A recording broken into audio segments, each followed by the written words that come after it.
Nathaniel, we're going to talk about your journey now. And you were captive to drugs. I was held captive by addiction for the better part of five years, but it started a lot longer ago. 6 months ago, almost 6 months ago, I was a completely different person. Completely different person. There was a time when my family didn't know where I was, and I was just stuck in this like kind of selfish thinking only of what I need and what I'm going to get next mentality, and I didn't really have the capacity to think beyond that. I didn't think about other people how I should have, and I wasn't in my right mind, I wouldn't say. Yeah, now things have changed, and it's almost as if you wouldn't know that about me. You wouldn't know that about me, that 5 years ago I was literally in such a hole, a very dark hole, and I just didn't know how I was going to get out of it. And as I just really, there was a lyric in the song we're singing today, is when you come to the end of yourself. I actually did come to the end of myself. There was no other option for me. And regrettably, my last resort was Jesus. That should have been my first resort.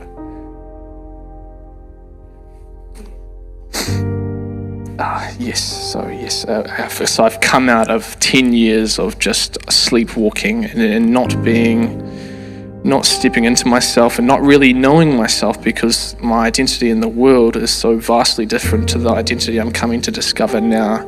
The identity that, what I was made to be and who Christ sees me as. And because he sees me like this, I can begin to love myself because he loved me in that way. Very true, very, very true. Yeah.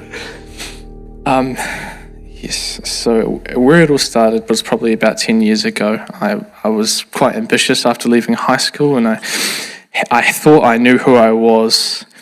And I realized now, looking back on that, is that who I thought I was wasn't really strong. It didn't last. And so when I went out into the world after that, I was kind of slowly but surely blown about. I didn't plant my roots anywhere. I didn't have anything about me that I thought was solid, and I was just led by the world. I was just chipped away by the world. And I started using drugs 2 years after I left high school. Coming from a point where I went in high school, I wasn't even able to drink because I was so opposed to it. I knew it didn't serve me at all.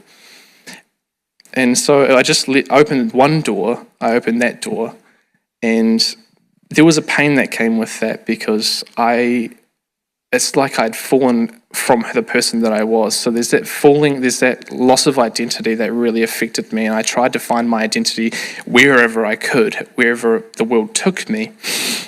And so it wasn't as bad, my drug use in those early days. It wasn't as bad. I definitely regret even opening that first door, because one door leads to another. And before I knew it, it took about 8 or 9 years, but I had become so far detached from the person that I thought I was. So far detached, and I was using the most evil drug. And at that point, I was just really hurting myself every day. And this testimony isn't just for me, because what happened next isn't just for me. I have to share it because it's so beautiful, and it uplifts others, and it uplifts my family. It's a confirmation for all of the prayer over the years. A beautiful confirmation, and it's beautiful in so many ways. But anyway, I fast forward to wind back 6 months ago. I called my mother. She came and picked me up from where I was. First time she'd seen me in goodness knows how long. 8 weeks. 8 weeks. Can you imagine a mother? Can you imagine that? 8 weeks without knowing where your child is, or...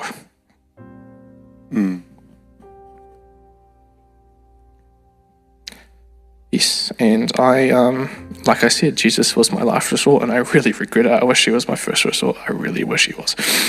But anyway, what was left, I just cried out to him with Mum in the car. I cried out to him with everything that I had.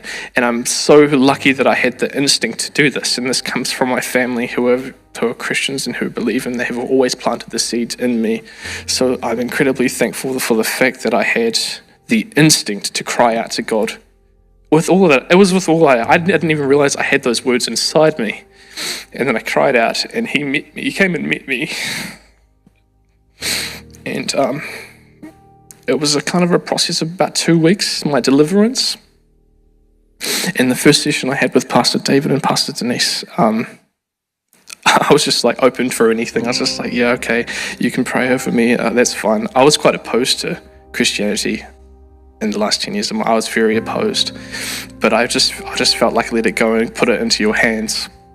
And they prayed for me, and it was quite a vigorous prayer. I've never experienced such prayer in person, and it was vigorous. And they put their hands on me, and they were shouting out, casting away demons, because that's what it was. And I went through rehab. I spent 3 months in rehab, and there was a lot of good things in rehab. I made friends, and I learnt a lot about myself.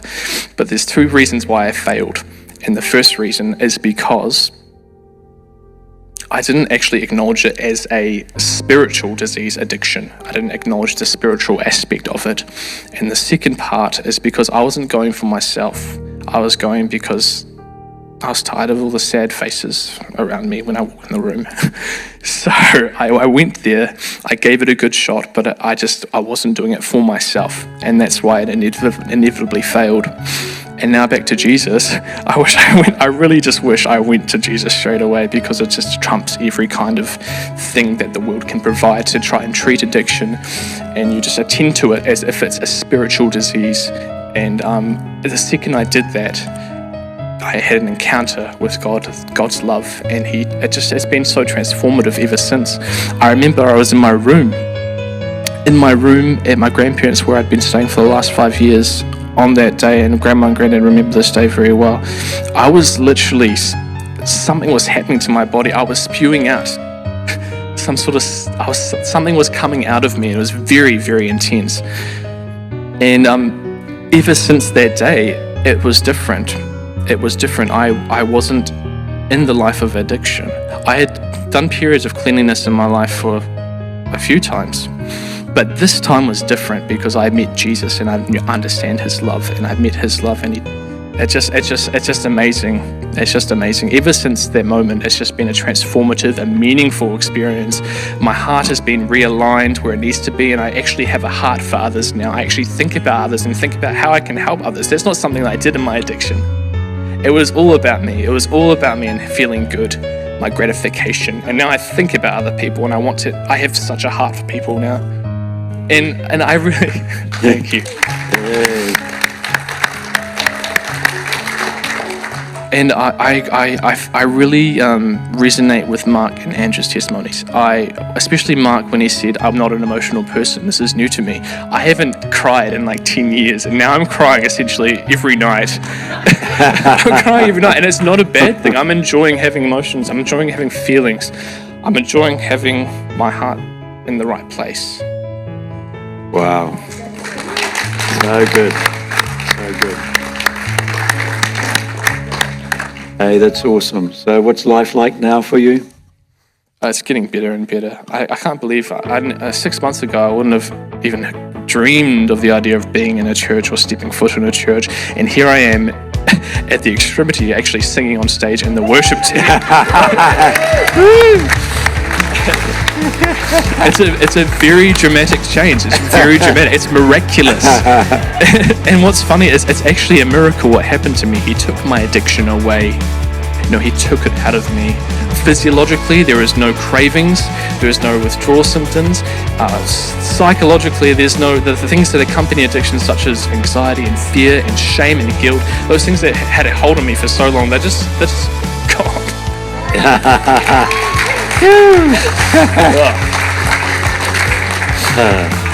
Yeah, I'm super happy. I'm super happy being a son, a grandson, a brother, and all of that jazz. So thank you. Absolutely praise God, and nephew, yes, of course.